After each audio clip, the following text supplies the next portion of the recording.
Welcome back to my channel.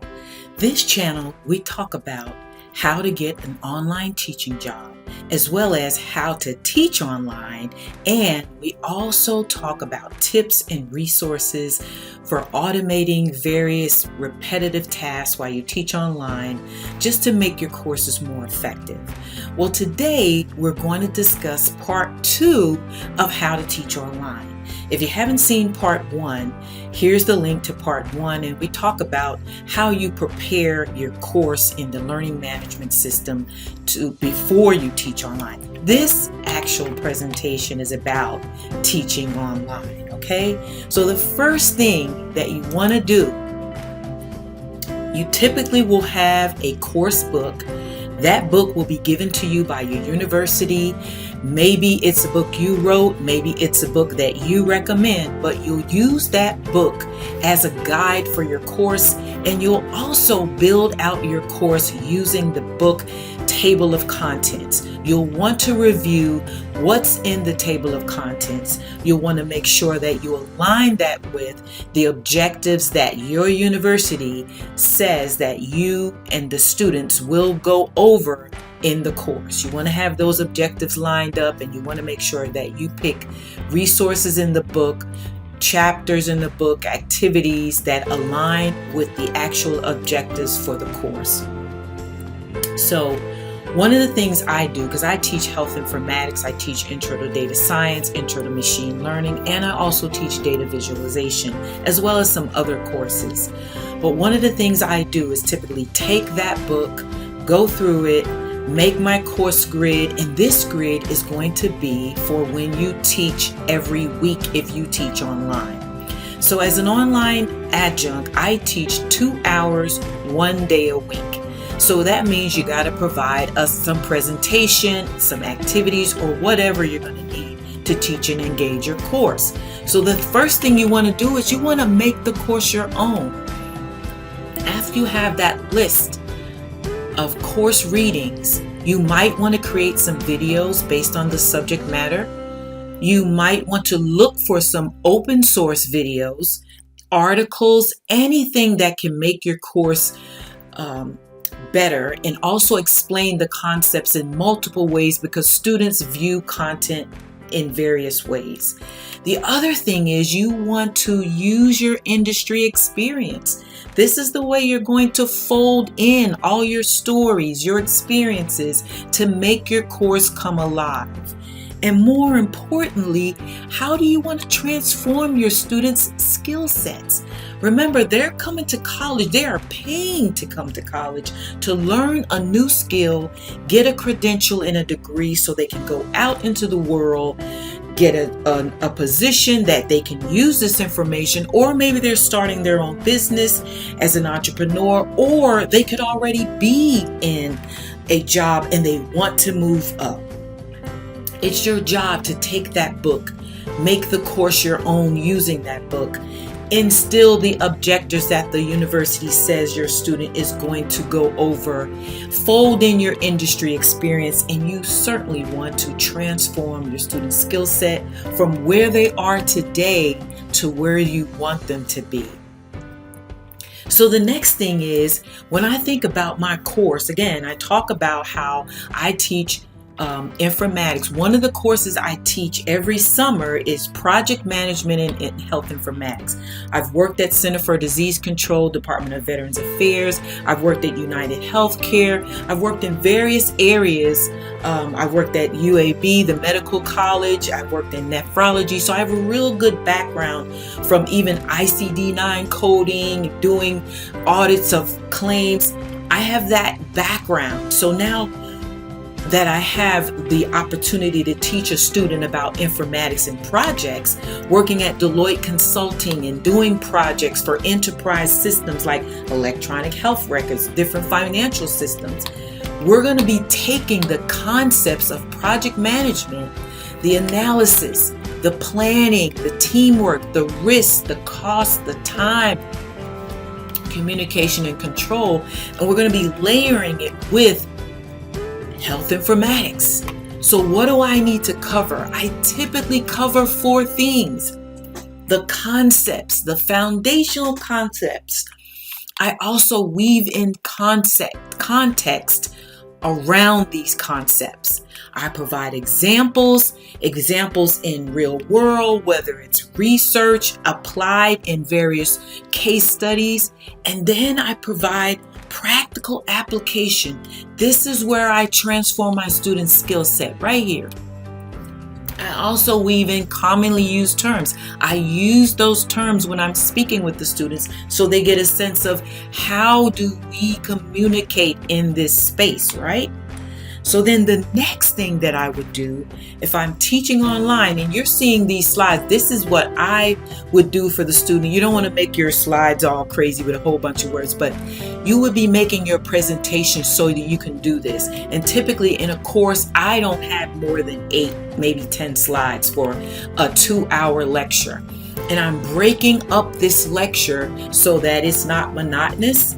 The students learn, they're shifting from concept to context to example to practical application, and you have to fold in a break, you know what I mean, in between that hour. So this is what I would do. I would let the student know some introductory material around health informatics and project management in this space. That's the concept.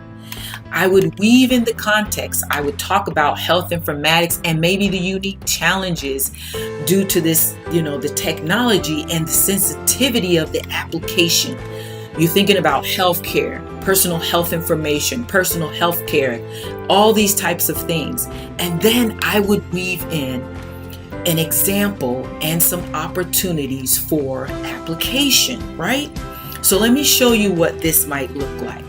So I might have the demonstration in 15-minute micro lectures, and I probably would cover maybe 3 to 4 concepts as not to overload the student. I would demonstrate the example of those concepts, and I would fold in again the context. I would also use student collaboration. You want to give students an opportunity to get together, to learn from each other. So I would use breakout rooms to encourage more concept discovery.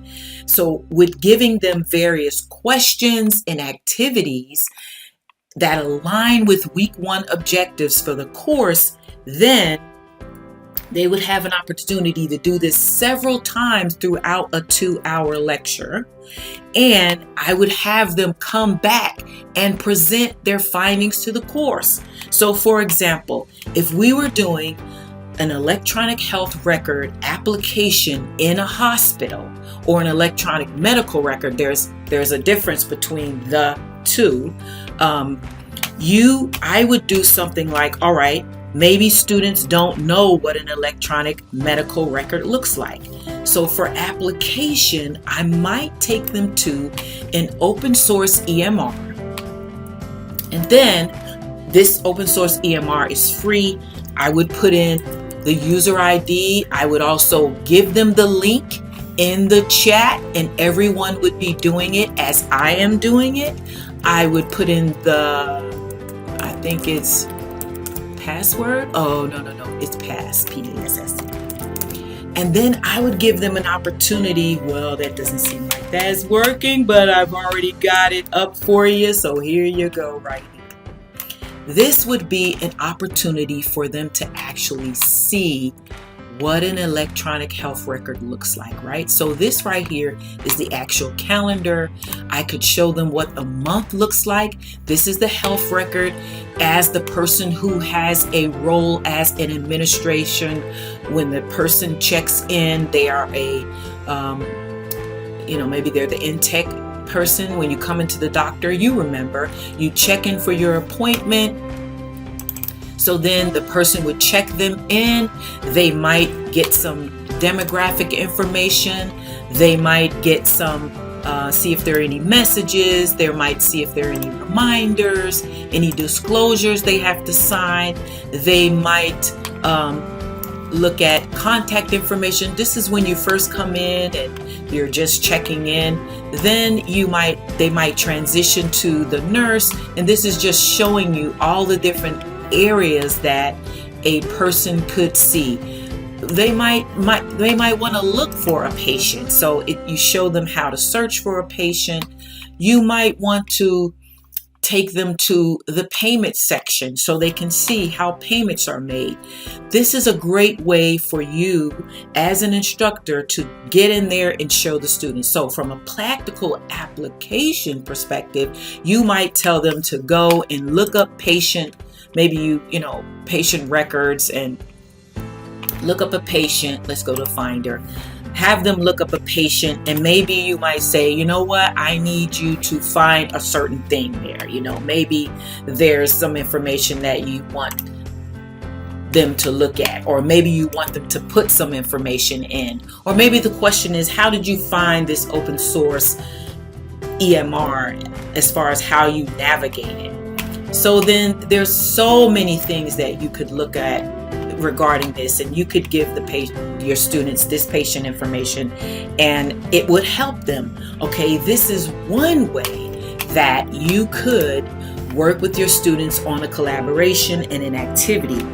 Also, if you want to go a little deeper and give them more demonstration of the concept, you could use a software that's a free tool. And I know oftentimes that teachers are always looking for free tools. You could get a free tool, and this could be a way to help them. So this is a free tool. It's called the Practice Transformation Kit and Toolkit, and it's a way for you to go through the aspects of a project management when you're on a project to transform a provider in the project if they're doing an EHR or an EMR implementation. So you could show them, this is a free tool you get from healthit.gov. You could show them, number one, in a project, when you're doing any project for an electronic health record or electronic medical record, the first thing you want to do is an assessment, right? And there's some other things that you would do. You would do a stakeholder analysis. You would do so many other things. And number one, when you first come onto a project, you want to get to know who your client is.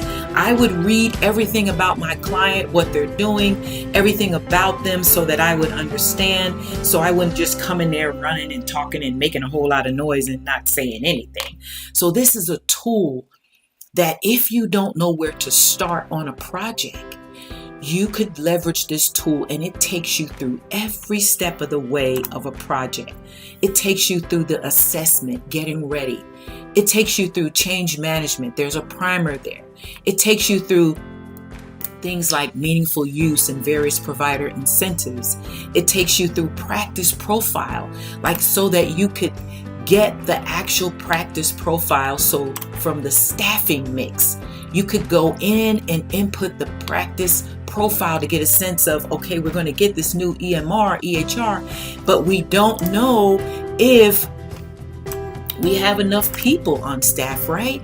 So then you could go in and add various staffing members, a physician, a nurse, whatever, and then you could add, how long you're going to have them, how many hours, or the equivalent in the start date, etc. The other thing is, you would be able to go through and set practice goals. So what if I'm going through it, and this is a clinical goal, and I want to talk to my students about clinical and non-clinical. These are the various types of ways that you can help your students. Return on investment, meaningful use 1, meaningful use 2. You could help your students better understand a project in the health informatics space. And so this is what you want to do. What if you were needing to select a vendor throughout the weeks? I teach this course for 8 weeks, and I take this tool and I run it through the 8th week. So each week we would do something like the readiness. We would do something, and that is the staffing survey, where you would add a survey here, you put in password, and then you would be able to go in and have each person on the survey answer the questions regarding each one of the things that they need to do: organizational, culture, leadership involvement, all the different areas, and then it would print out the form, and so you would have that. So when I talk about making this course your own, because I've been in industry and I know project management and I know how to come into a client site and all the things that you would need as a project manager, but then you have to have someone who knows how to facilitate with the client to get them to talk about all the things that you need to make the project successful, right? So even, having a vendor selection, you have to understand the project. You would outline the whole project, and in this tool you have a sample of all the things, so I can insert some sample text. You have the project scope, the objective, the description. This can help you walk through. Then you might have your electronic health records plan. This would help you walk through who are the decision makers, who's the project manager, who's the project champion. Then you may need an RFP because you don't have these skills on staff to do this. So then all of these things would work for you, and you'd also maybe want to schedule vendor demonstrations. With the vendor's demonstrations, you could also have your questions all figured out as it relates to what you need, and then you can get the contract finalized. So I always want to make sure that my students come back, leave my class with various tools. And so you could start at the getting started. This is a way to help your students learn what the toolkit is. It talks about the introduction, how to navigate, all the things, and then they can click next and all of that. And so these are the things you want to do when you're teaching a course. You want to make it so that your students can feel your passion.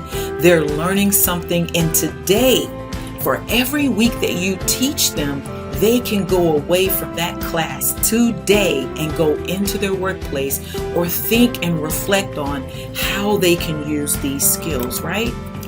You need to develop your signature style of teaching online. No matter what you're teaching, take the book. Use the actual resources that the university says that you must use. Always be in compliance with them. Make sure you understand the objectives that you need to make sure your students cover, especially if you're going to have assessments, a midterm, and a final. But along the way, provide a way for students to walk away with tangible skills that they can use. All right? This has been part 2 of How to Teach Online. I certainly thank you for watching. Please subscribe to the channel. Again, we're just getting started. We would appreciate your support by subscribing and clicking that bell so you'll hear when I upload a new video, which my goal is to upload a video every Wednesday before 10 p.m. or 11 p.m. or something like that. So it'll be there for Thursday. This is the Online Adjunct, and I surely thank you for watching. Keep in mind, we talk about how to get an online job, how to teach online, and how to use various tools and tips to automate all of the repetitive tasks that you do when you have to teach online. And there's so many tools for teaching online that you can use with quizzes and all kinds of polls and breakout rooms, and we'll be talking about that in part 3 of How to Teach Online. Thank you so much. Take care.